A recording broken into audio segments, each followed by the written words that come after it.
Welcome to Brainish English Stories. My name is Abigail, and I live in London. I got married when I was just 21 years old. It was a love marriage. My husband's name was Walter. He was a calm and kind man. He never spoke loudly, and he always seemed polite. But his mother, Mrs. Sophia Henderson, didn't like me from the very first day. She made it clear that I was not welcome in her home. I tried everything to make her happy. I was a very simple girl. I didn't expect much. I cleaned the house, cooked dinner, and respected everyone. I greeted her every morning with a smile and touched her feet as a sign of respect.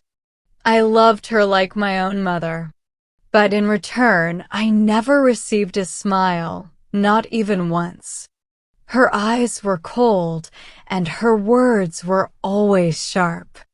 I had a soft and caring heart, but her home felt like a place with no love.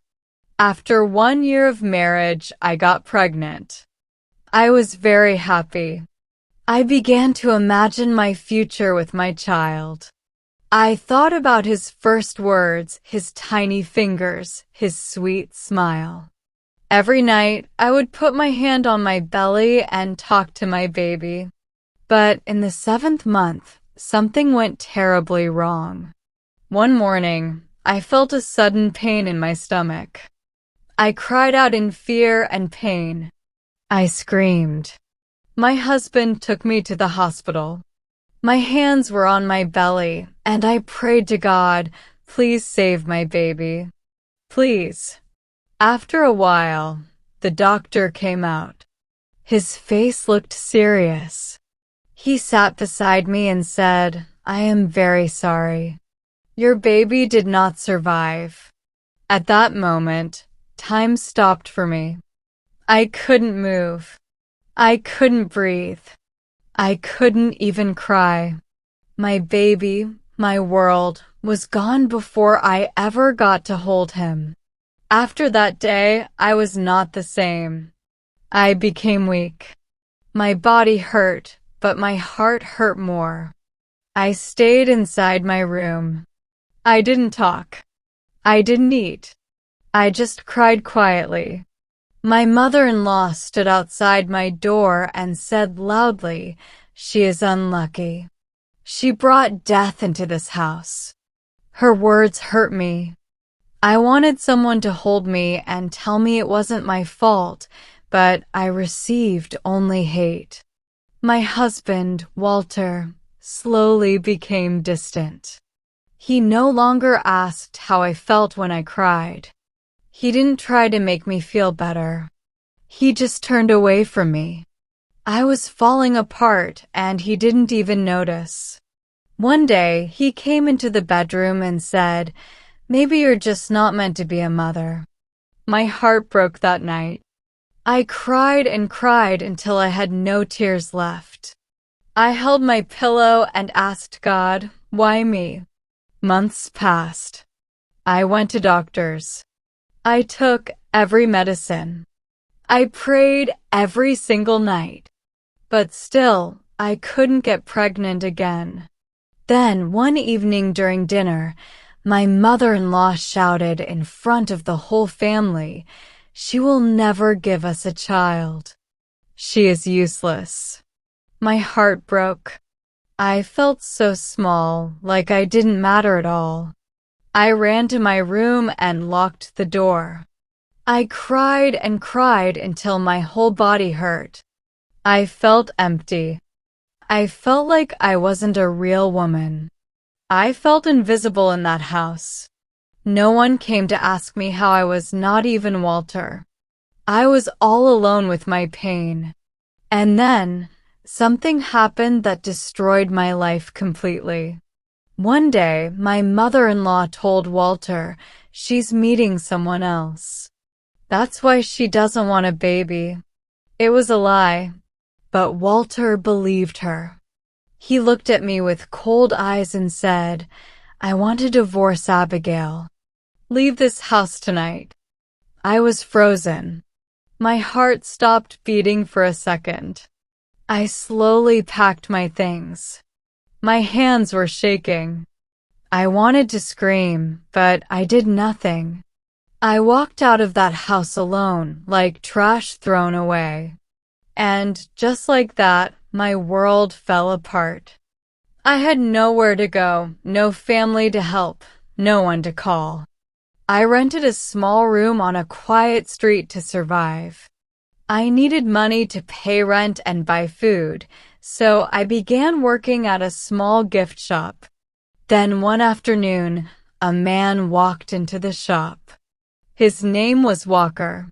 He asked for a birthday card. He saw my red eyes. He asked, "Are you okay?" I tried to speak, but my tears came first. I shook my head. He didn't ask more. He just gave me a kind look and left. But the next day he came again. And the day after that too. He didn't ask too many questions. He just sat, talked, and listened. For the first time in a long time, I felt seen. I felt normal again. Walker was not like others. He never judged me. He never told me to move on. He just sat beside me quietly. Sometimes we spoke. Sometimes we sat in silence. And that silence was comfortable. After a year of friendship, Walker held my hand and said, "I want to build a future with you. Will you marry me?" I cried happy tears and said yes. 2 months after our wedding, I felt something new inside me. I went to the doctor. This time, when I came out, I was crying again. But these were tears of joy. I was pregnant. This time, Walker held my hand and stayed with me the whole time. Every doctor's visit, every pain, every fear, he was there. 9 months later, I gave birth to a healthy baby boy. The first cry I heard was the most beautiful sound of my life. The nurse placed him in my arms. I looked into his eyes and whispered, "You are my miracle." We named him Edward Walker. Years passed.